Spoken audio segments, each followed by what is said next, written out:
I love that, man. There's this age old, idea that if your hands are open, right, like things can pass through them. But if your hands are closed, then whatever's in your hand cannot escape from it, nor can anything else enter into your hand. So you have to have your hands open in order to receive so that you can give. And that, for me, is one of the most beautiful and indelible reminders that I need to give always. I'm not going to receive unless I give. Welcome to Products of Circumstance, the podcast with Ken Skeen and myself, Fenton Joseph. I'm not starting over. We are two black men speaking about our personal development journeys as men, fathers, and husbands in hopes that others can learn and grow with us. This show is unscripted, it's unfiltered, and mostly unedited. Mostly unedited, for real. He's not lying. He is not lying. We choose our topics randomly, and Ken's going to tell us what we're going to talk about in a second. But first, please like, subscribe, hit the notification bell. Ken, we talking about, brother? Before or after you did the intro? Wherever you want to go. All right, so the topic, we're going to be talking about overcoming scarcity mindset and having an abundance mindset. Love it. And I know people, I'm sure, have read different things. A lot of more people just go on social media nowadays, TikTok and Instagram and all the other good stuff. But I want to focus on three things, really. Ben, hope you're going to stick with me here. So, again, overcoming scarcity mindset. Again, I do journal. I write on I text myself stuff. Right. Overcoming scarcity mindset and having an abundance mindset, right? But specifically in love, money, and creativity. So those are the three I kind of want to narrow down to instead of being all over the place, and just kind of want to stay focused. So I like that. Personally, so I was talking to my wife right before I came down into the dungeon of my basement to record with you today, and we were just talking about the different trials and tribulations we've been through in our own lives with our family, and we have four children, four beautiful, healthy children, 1 girl, 3 boys, and we were up there just talking. I'll be 44 this year, actually. I know I look very nice for my age. Black don't crack. But 44 is, we have a 16-year-old all the way down to a 16-month-old. Mm-hmm. Yes, there's a big gap there. That's a lot. Caught you slipping. Yeah, call me slipping. But again, everyone's healthy. Everyone, amazing family. And we talked about different times in life, like whether or not it's your first time listening or I went from being a carpenter, 3rd generation, father's business, all the way from the age of 13 going on job sites since 5, but working on job sites since 13, all the way to the age of 29, really, where I was a project supervisor. But there was those times where construction took ups and downs, dips and highs, right? Just like the stock market, you have dips, you have highs. And we got married when I was 27. My wife was a little younger than me, but I was 27. And from the time that we first moved in to even more recently, we've had some financial stress in our lives. Mm-hmm. And we were talking about, there was different points in life, like, wow, money wasn't a factor. Mm-hmm. Or money wasn't a stress issue. Money wasn't an issue. Money wasn't a topic. Mm-hmm. And other times in our lives, whether it be a few months or sometimes even a few years, money was the stress factor, and how it plays a role in, again, we're talking about the money part of it, how it plays a role in being in the front of your mind, and how you have PTSD because you're worried whether or not the credit card is going to go through, or is there enough money for groceries this week, or are we going to be able to make that car payment? We've gone through those times, right? Recently, actually. And in the past few years, we've gone through those times of, my wife has a very hard job. She takes care of this household. She has a bachelor's in forensic psychology. We chose at one point when our second child was born that the money she was bringing in compared to what I was making, what she was bringing in was paying for daycare, no parents home with the children. But her paycheck at the end of the week of paying, expensive daycare is, especially nowadays, why not have our children have at least one parent home? So it's been a one household income for, I don't know, 15 years, no, maybe 14 years, let's It's say, amazing. on one household income. And it's not to pat myself in the back. That's teamwork. That's a lot of teamwork. I get to leave the house. I say that to a lot of people. Listen, I get to leave the house. Right. She is home making sure that everything is going very smoothly as possible and taking care of everything. Yeah, I get to go make a check. She's literally taking care of everything, and she's underpaid. Trust me. Yeah. I say that as a joke, but it's true. It's true. So we were talking about that. That was the money aspect of abundance. And there's different times that you feel, well, is it ever going to come? Is more going to come because we need more? And not because we have Bentleys in the driveway. We drive normal vehicles. What some people see as normal, others don't. Because you don't have, right? Amen. If you have a bike, if you ride the bus with the person started on with the bike, I thought you were gonna say like a Corolla. Bus or a bike, and then someone that has a bike looks at someone with a beater car. They wish they had that beater car. Someone with a beater car wish they had a brand new car. So again, it's how you perceive things, right? Yeah. We talked about perception and perspective. When it comes to love, you can have a scarcity of love in your life. But again, if you keep that mindset of abundance of, I have lots of love in my life. I have, forget having many friends, but just having family or even friends that support you, right? Not everyone gets to say, I love you. We have people in our lives that have no clue how to say I love you, but they show it. And I feel that's more important, having that abundance of love in your life. And you loving yourself, by the way, like me making sure that I love me is a big deal. Absolutely. Making sure that I meditate, making sure when I exercise and I'm staring at my vision board, and making sure that if I don't love me, it doesn't matter who loves me. That's right. If I can't look in the mirror and say, I know that I'm important. I know that I mean something. I know if I can't do that for myself, who cares if 100 people are telling me on a daily basis? Yeah. My inner person will still be depressed and sad. So an abundance of love towards yourself, an abundance of love to others is a big deal. Treating people the way you want to be treated. That's a fact right there. All right. And the last thing, creativity. Fenton, you are absolutely a renaissance man of creativity. I know you like to say I am. I think you are a renaissance man of creativity. But again, on my aspect, I can build a house with my eyes closed. I know I'm a great father. Whether or not people think I'm a great husband, whether or not my wife thinks that, I'm an amazing father. Amen. So being a father, being a husband, being a woodworker, knowing different trades and skills, being a salesperson, a sales manager, creativity, I can paint on large canvases. I can talk to people and make them feel more inspired about themselves. That's creative. Yeah. Just creativity, having an abundance. Again, this abundance mindset of love, creativity, and money. I know I on a daily basis will put my focus on appreciating what I have. So I'm not saying I don't appreciate what I have. Because you have the older generations. What do you need more for? Why do you need a bigger house? Why do you need a bigger car? Inflation.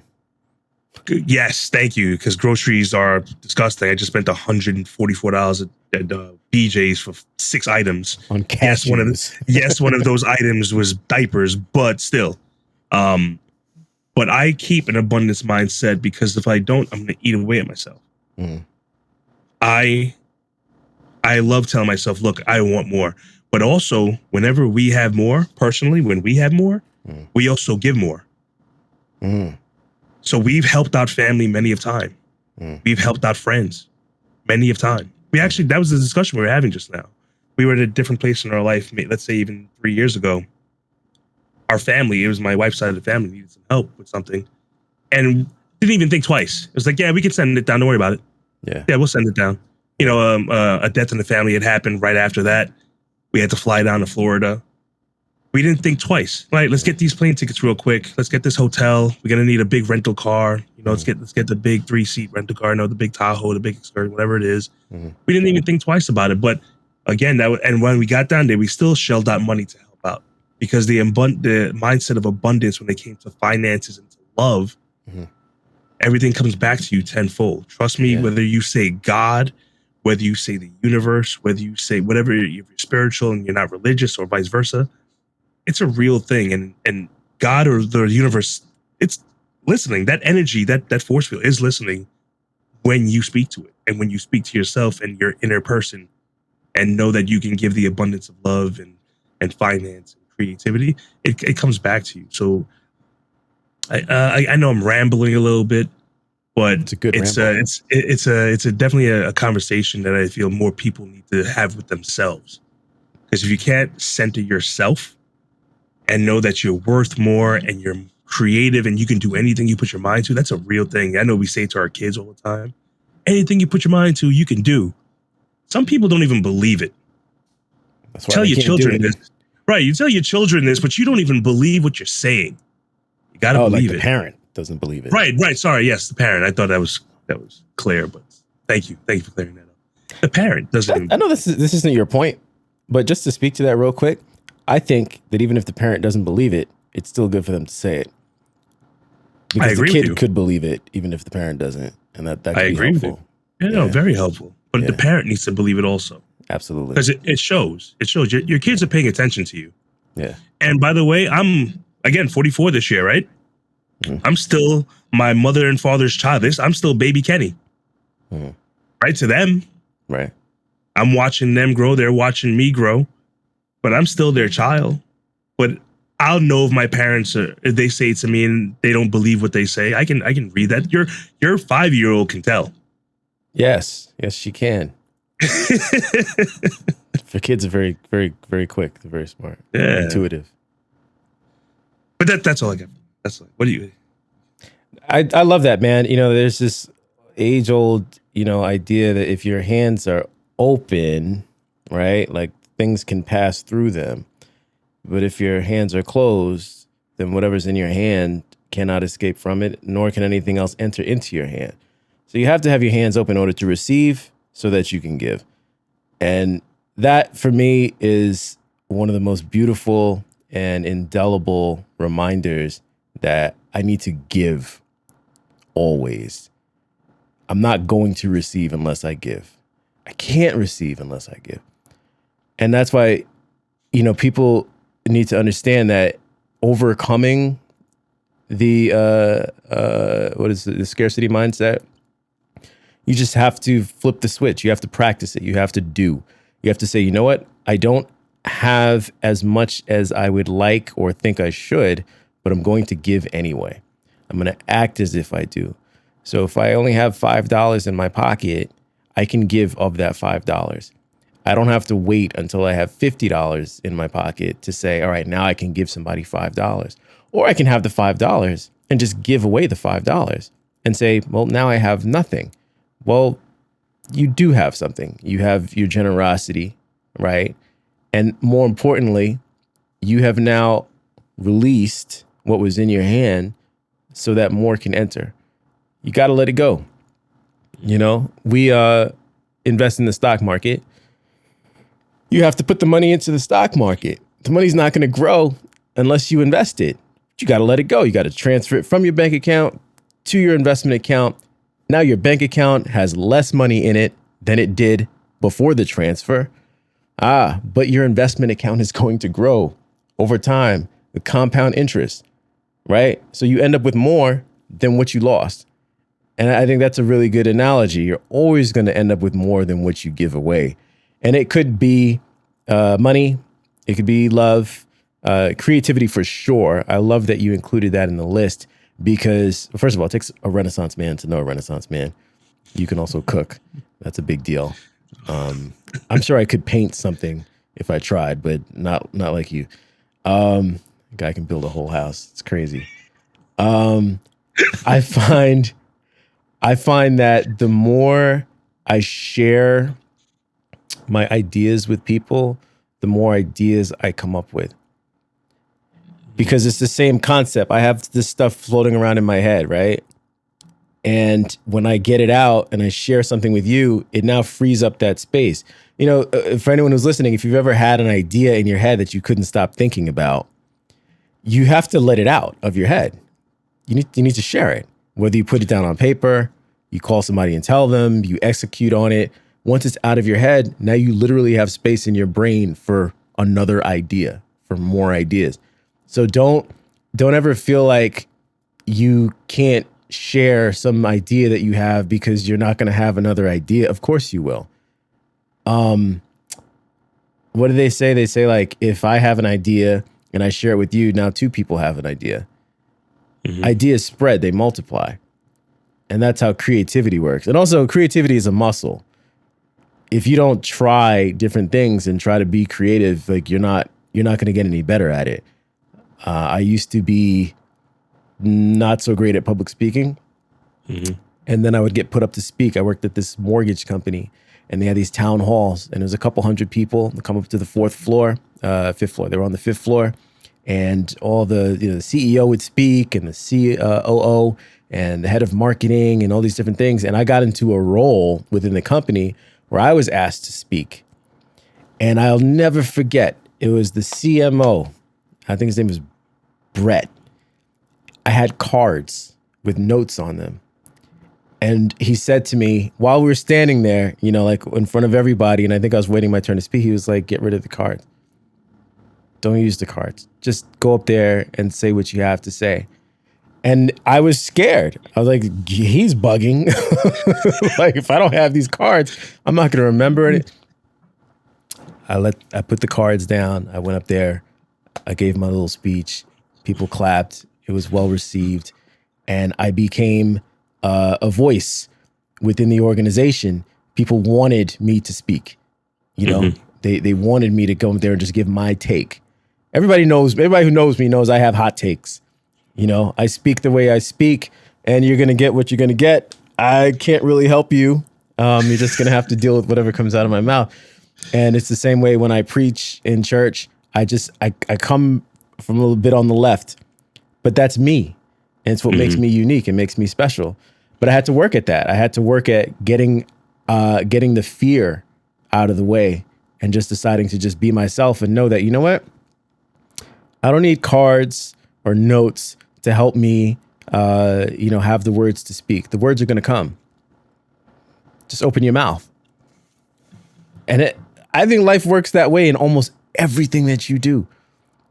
I don't have the skills to go get this job. Go apply. Can you just go apply though? Can you just submit the resume and see what happens? Because maybe there's a job that is going to be able to make use of the skills that you do have. And then when you get to the job, you'll develop new skills. You know what I mean? I don't know if this person is going to want to talk to me. Like, would you go talk to them? Maybe, the weird way that you dress, or the music that you listen to, or whatever could be the thing that they find intriguing and that they like about you, because you're different. You're just you. Abundance isn't just about money. It's about having a belief that wherever it is that you want to go and desire to go, there's a way for you to get there. There's a way for you to achieve your goal, but you have to take the first step. It is definitely an action-based solution. You have to go and try it out. And the last thing I'll say is, just because I like examples and analogies and stuff, Indiana Jones, right? I don't remember which one it is. It's the Crystal of, whatever, Crystal Doom. Stop it. Temple of Doom. Get it together. Temple of Doom.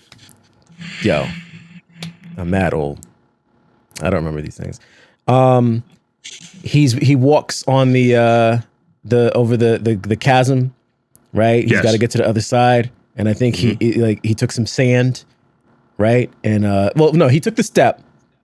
He didn't know if there was going to be a walkway there. He took the step, and then he stood up, and he was like, "Oh, there actually is a path here." And I feel like there was like some sand or dirt or something that eventually revealed that there was a whole path for him to walk across.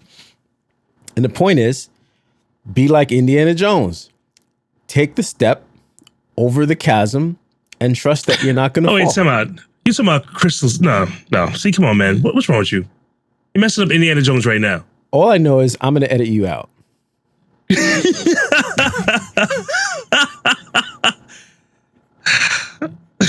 Hold on. Let's go to... He said, I'm going to edit you out. Indiana Jones walks across... And the crystal skull. Crystal skull. All right, I said Crystal of Doom. Well, no, there's crystals in the Temple of Doom. But there's Crystal Skull when he meets his son, which is Shia LaBeouf. There's a couple different things because Invisible Bridge, it's Indiana Jones and the Last Crusade. Well, Crusade, that's when he's with his dad. And you know what? Yes. The Last Crusade. I love the fact that they use the word chasm like I did. A chasm separates him from the medicine. He goes to help his dad. That's what it is. His dad is hurt. He has to get across the chasm to get to the medicine. Go on, vocab. That's what's up. So, yeah, be like Indiana Jones in The Last Crusade and take that leap of faith. You'll get to the other side. Yes, again, abundance mindset, people. Abundance mindset. You have to have it. Love, creativity, and money, like Fenton said. You made a good point. I'm going to go back to when you were saying, if you have $5 in your hand and giving $1 out or giving the entire $5, when you have it in your hand, if you release it, you get more. It's real. Because I was listening to a podcast and the guy was saying, be the person that will give money when you only have $10 in your. He was saying $10. If you have $10 in your pocket and someone needs $5, and you're saying to yourself, "Well, I only have 10. I can't give this $5 out." You're never going to be the person that's, once I have $1 million, I'll start giving. You'll never give when you have $1 million either, because then you're saying I don't have enough when I have 10 million. Yeah. So if you're not willing to give and to help, I'm not saying you have to go willy-nilly and go, help everyone you see on the street. I'm not saying that. Right. You have to help your family first and help you first. I get that part. But if you can't give someone a portion of what you have now, you may never get to the point of giving when you have an abundance. Because to you, it'll never be an abundance. That's so look in the mirror real quick. If you don't have enough now, you will never have enough. Yeah. So what is enough for you to say, I need to help someone? And you can't be the person either, because I know people personally. Well, I'm not going to help that person. They never helped me before. Why would I help that person? No one ever helps me. So I'm not saying specifically that. If no one ever helped me, why should I help? If you keep that mindset of why should I help, you're stuck there. You'll be stuck there. You'll be miserable. Nothing will come your way because you're stuck in the mindset of, nah, why would I help others if no one's ever helped me? Maybe the reason no one's ever helped you is because you don't help others. And it doesn't always have to be financial. It's not a financial thing all the time. Sometimes it could just be a friendly word, an ear for someone to talk to. Just those little things of being a kind person, being kind to others, a nice gesture. Those things also are abundance. That's you giving abundance as well. But people don't see it that way, but you have to. So if you can't be an heir or a person that does a nice gesture that has nothing to do with finances, you're never going to receive it because you're blocking. Your analogy of you holding a fist, right? The same analogy of holding a fist. If you're holding so tight that you're angry at the world, that means you're angry at yourself. So how can you receive love and compassion and motivation from others if you're not willing to give it out as well? Right. You got to be the person willing to do that. Be a mentor. Go to an old age home and talk to some people that are on their deathbed. Go to a hospital where a 5-year-old kid has cancer. You don't even have to do that. Maybe that's extreme for someone. Why not just listen to a friend for a second? Instead of waiting to talk, shut your mouth up and use your 2 ears and just listen to maybe they have a problem. We're not giving help, by the way. No, not everyone's asking for help. Some people just want you to listen to them. But that's a form of abundance because you're giving your time. That's abundance. You're giving your time, your abundance of time to someone else, and it doesn't even help you. You're not doing it to satisfy your own soul. You're not doing it to gain anything. You're doing it to show that you have your abundance of time to give to someone else. That's another way of receiving more. But there's other way. We can go on forever with this, but it's something that I definitely take dearly. And I am someone who does. Anyone who knows me, anyone who really knows who I am as a person, I will give financially. I will show love. I am not a man. I am not a black man who's afraid to say I love you to my friends. Yeah, men or women. Like I'm not that guy. I'm the first person that will give you a hug. Because some people just need a hug, bro. Some people need a hug. That includes myself. I need a hug sometimes. But not people who don't want a hug. Not people who don't get into that Diddy mess. But Some people don't want to be hugged, man. Anyway.